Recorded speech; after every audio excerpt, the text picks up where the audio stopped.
Parang tubig lang po ang lasa niya. Yan.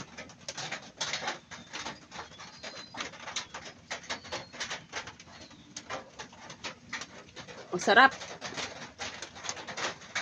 And pag ako po kasi ang nagtitimpla guys ng tsaa, actually po ay hindi po ako gumagamit ng sugar. Ayoko po ng asukal.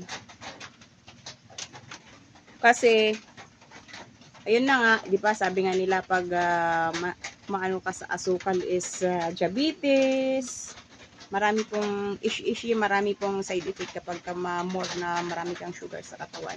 Actually hindi po ako mahilig sa asukal. Yan, ganyan po ako mag-tsaa. Natural. No sugar. Tubig lang. At saka tsaa. Ang sarap guys, grabe. Lalo na pagka mainit, lalo pag ganitong maulan. Naku, lumalatay sa aking sikmura talaga ang init. Feel na feel ko talaga ang init niya guys.